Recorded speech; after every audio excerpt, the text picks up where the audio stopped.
আসসালামু আলাইকুম। এখন দেখবেন সংবাদ শিরোনাম। লন্ডনে দীর্ঘদিনের সহচর নেতাকর্মীদের কাছ থেকে বিদায় নিলেন তারেক রহমান। বললেন, আওয়ামী লীগের ধ্বংস করা দেশ পুনর্নির্মাণে কাজ করবে বিএনপি। জনশক্তি রফতানি খাত দালাল ও প্রতারণা মুক্ত করার তাগিদ প্রধান উপদেষ্টার।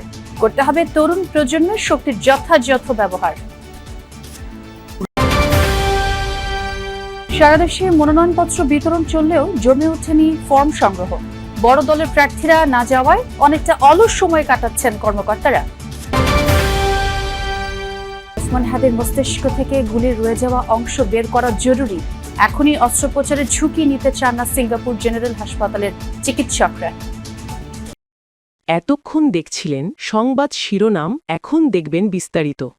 দেশে ফেরার আগে দীর্ঘ প্রায় 2 দশকের ছায়াসঙ্গী হয়ে থাকা লন্ডন বিএনপি নেতাকর্মীদের কাছ থেকে বিদায় নিয়েছেন ভারপ্রাপ্ত চেয়ারম্যান তারেক রহমান।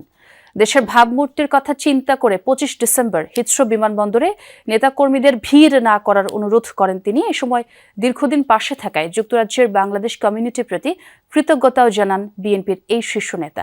সংবর্ধনা অনুষ্ঠানে তুলে ধরেন আগামীর বাংলাদেশ নিয়ে তার পরিকল্পনা। বলেন, এবারে নির্বাচন সহজ নয়।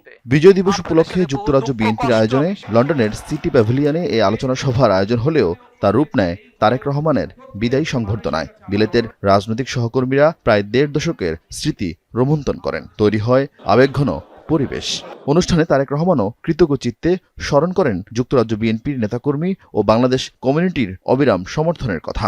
আপনারা বহু মানুষ বিভিন্ন সময় আমার পরিবারের দলের বিপদের সময় আমাকে মানসিকভাবে সাহস দিয়েছেন, সহযোগিতা করেছেন, সমর্থন জুগিয়েছেন।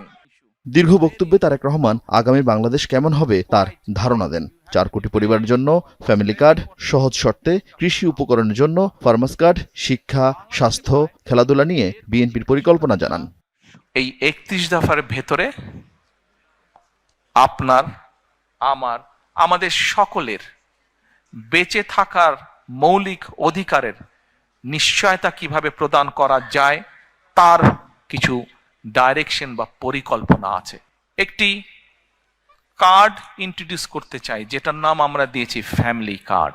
এখন লোন নিতে গেলে বিভিন্ন রকম সমস্যা হয় কৃষকদের। তার কাছে যে কোনো কার্ডটা থাকবে, সে ব্যাংকে যাবে, দেওয়ার সাথে সাথে ডিটেল তার সবকিছু চলে আসবে। সব জল্পনা কল্পনার অবসান ঘটিয়ে 25 ডিসেম্বর বাংলাদেশে ফেরার কথা জানান বিএনপির ভারপ্রাপ্ত চেয়ারম্যান। বিদেশে জনশক্তি রফতানির ক্ষেত্রে দালাল ও প্রতারণা মুক্ত ব্যবস্থা নিশ্চিত করতে হবে বলে জানিয়েছেন প্রধান উপদেষ্টা ড. মোহাম্মদ ইউনূস। আন্তর্জাতিক অভিবাসী এবং জাতীয় প্রবাসী দিবসের অনুষ্ঠানে তিনি বলেন, এই খাতকে দালালের প্রতারণার জাল থেকে বের করতে হবে। আর এই কারণে বিশ্বের অনেক দেশ বাংলাদেশ থেকে শ্রমশক্তি নেওয়া বন্ধ রেখেছে বলেও জানান প্রধান উপদেষ্টা। ও জাতীয় প্রবাসী দিবসের অনুষ্ঠান, এতে প্রধান অতিথি হিসেবে যোগ দেন অন্তর্বর্তী সরকার প্রধান ড. মোহাম্মদ ইউনূস। দেশের অর্থনীতিতে প্রবাসীদের গুরুত্ব তুলে ধরে ড. ইউনূস বলেন, বিদেশে জনশক্তি রপ্তানিতে বড় বাধা দালালদের দৌরাত্ম্য। এ বিষয়ে সরকারের অসহায়তার কথাও তুলে ধরেন তিনি। দালাল, এর থেকে বের হবার কোনো উপায় নাই। একটা দালাল বেষ্টিত জগৎ। এই বিদেশ যাওয়াটা দালাল আর প্রতারণার সঙ্গে সাংঘাতিক রকম ভাবে যুক্ত। পুরা জগৎটাই হলো দালাল বেষ্টিত জগৎ। আসল খবর কার কাছে বোঝা মুশকিল, কে কার থেকে কি কারণে টাকা নিচ্ছে বোঝা মুশকিল। সরকার অনেক দূরে এটার থেকে, ভেতরে ঢোকার ক্ষমতা সরকারের নাই। চলছে ত্রয়োদশ জাতীয় সংসদ নির্বাচনের মনোনয়নপত্র সংগ্রহ কার্যক্রম। রাজধানীর 3টি স্থান থেকে এই ফর্ম সংগ্রহ করছেন প্রার্থীরা। 15 তারিখ থেকে মনোনয়নপত্র বিতরণ শুরুর পর এখন পর্যন্ত মোট 6 জন সেগুনবাগিচার বিভাগীয় কমিশনারের কার্যালয় থেকে পত্র নিয়েছেন। তারা হলেন ঢাকা 11 আসনে জাতীয় পার্টি থেকে SM আমিনুল হক সেলিম, একই আসনে বিএনপি থেকে MA কাইয়ুম, ঢাকা 12 আসনে বিপ্লবী ওয়ার্কার্স পার্টির আকবর খান এবং স্বতন্ত্র প্রার্থী মোহাম্মদ মুজিবুল ইসলাম, ঢাকা 16 আসনে স্বতন্ত্র প্রার্থী মোহাম্মদ আব্দুল লতিফ, ঢাকা 17 আসনে স্বতন্ত্র প্রার্থী রাশিদুল হক সুজন। নির্বাচনী প্রশিক্ষণ ইনস্টিটিউট থেকেও মনোনয়নপত্র সংগ্রহ করেছে 3 জন। এছাড়া ডিসি অফিস মনোনয়নপত্র সংগ্রহ করতে পারবেন প্রার্থীরা। ঢাকা মহানগরীর 186, ঢাকা 13 অর্থাৎ মোহাম্মদপুর এলাকাটা, এবং 188 ঢাকা 15, এই দুটি আসনের আমি রিটার্নিং অফিসার। রিটার্নিং অফিসারের কার্যালয় হতে একটি মনোনয়নপত্র বিতরণ হয়েছে। এছাড়া ঢাকা 15 আসন থেকে আরও একজন প্রার্থী গণফোরাম থেকে মনোনয়নপত্র সংগ্রহ করেছেন। পাশাপাশি ঢাকা 13 আসন থেকে সোহেল রানা নামে একজন ব্যক্তি, উনি স্বতন্ত্র প্রার্থী হিসেবে মনোনয়নপত্র সংগ্রহ করেছেন। এদিকে নির্বাচন কমিশনের ঘোষিত তফসিল অনুযায়ী সারা দেশে একযোগে চলছে মনোনয়নপত্র বিতরণ কার্যক্রম। ডিসেম্বরের 15 তারিখ থেকে শুরু হয় মনোনয়নপত্র বিতরণ, তবে এখনও প্রার্থীদের মধ্যে খুব একটা তাড়া দেখা যাচ্ছে না। টাঙ্গাইলে 4 জন স্বতন্ত্র প্রার্থী মনোনয়নপত্র সংগ্রহ করেছেন।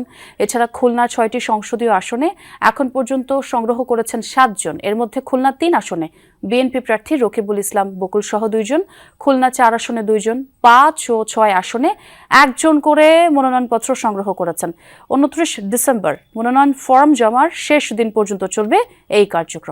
নির্বাচনী কার্যক্রম নিরবিচ্ছিন্ন করতে সাপ্তাহিক ও সরকারি ছুটির দিনেও খোলা থাকছে রিটার্নিং ও ইনকিলাব মঞ্চের মুখপাত্র শরীফ ওসমান বিন হাদির ব্রেইন থেকে গুলির অংশ বের করা জরুরি, কিন্তু শরীর এখনও সেই অস্ত্রোপচারের জন্য প্রস্তুত নয়, এমনটাই জানিয়েছেন সিঙ্গাপুর জেনারেল হাসপাতালের চিকিৎসকরা।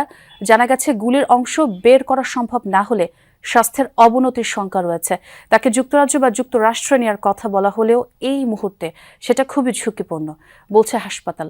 আরও জানানো হয়েছে তার ব্রেইন ছাড়া অন্য সব অঙ্গ প্রত্যঙ্গ সক্রিয়। এখন কিছু পরীক্ষা নিরীক্ষা করা হবে, তাছাড়া পরিবারের সাথে আলোচনা করে পরবর্তী সিদ্ধান্ত নেওয়া হবে। গেল 4 ডিসেম্বর পুরানা পল্টনের বিজয়নগর এলাকায় দুর্বৃত্তদের হামলার শিকার হন ধানমন্ডি 8 আসনের স্বতন্ত্র প্রার্থী ওসমান হাদি। প্রথমে ঢাকা মেডিকেলে একটি জরুরি অস্ত্রোপচার করা হয়, পরে পরিবারের দাবির মুখে চিকিৎসা দেওয়া হয় রাজধানীর এভারকেয়ার হাসপাতালে। গুম ও শতাধিক মানুষকে হত্যার মামলায় সাবেক সেনা কর্মকর্তা জিয়াউল আহসানের বিরুদ্ধে অভিযোগ আমলে নিয়েছেন ট্রাইব্যুনাল। প্রসিকিউশনের দাখিল করা আনুষ্ঠানিক অভিযোগ আমলে নিয়ে আগামী রোববার পরবর্তী শুনানি ধার্য করেছেন আন্তর্জাতিক অপরাধ ট্রাইব্যুনাল 1। তার বিরুদ্ধে গাজীপুরে 3 জনকে হত্যা, বরগুনার পাথরঘাটার চরদুয়ানিতে 50 জন হত্যা, বনদস্যু দমনের নামে সুন্দরবনে বন্দুকযুদ্ধের নাটক সাজিয়ে বেশ কয়েকজনকে হত্যার 3টি সুনির্দিষ্ট অভিযোগ আনা হয়েছে। এছাড়া জিয়াউল আহসানের বিরুদ্ধে বিএনপি নেতা চৌধুরী আলম, ইলিয়াস আলী, সাজিদুল হক সুমন, সালাউদ্দিন আহমেদ সহ 3 শতাধিক ব্যক্তিকে গুম ও হত্যার সংশ্লিষ্টতার তথ্য মিলেছে বলে জানিয়েছে ট্রাইব্যুনালকে চিফ প্রসিকিউটর। এসব অভিযোগের তদন্ত চলমান রয়েছে। এই মামলার পরবর্তী শুনানি 21 ডিসেম্বর। এদিকে ইন্টারনেট বন্ধ করে গণহত্যার অভিযোগে সজীব ওয়াজেদ জয় ও জুনাদ আহমেদ পলকের বিরুদ্ধে অভিযোগ গঠনের শুনানি 2026 সালের 7 জানুয়ারি নির্ধারণ করেছেন ট্রাইব্যুনাল। পলাতক জয়ের পক্ষে স্টেট ডিফেন্স নিয়োগ দেওয়া হয়। কারফিউ জারি করে গণহত্যার অভিযোগে সালমান এফ রহমান ও আনিসুল হকের বিরুদ্ধে অভিযোগ গঠনের শুনানি করে রাষ্ট্রপক্ষ। পরবর্তী শুনানি হবে সোমবার।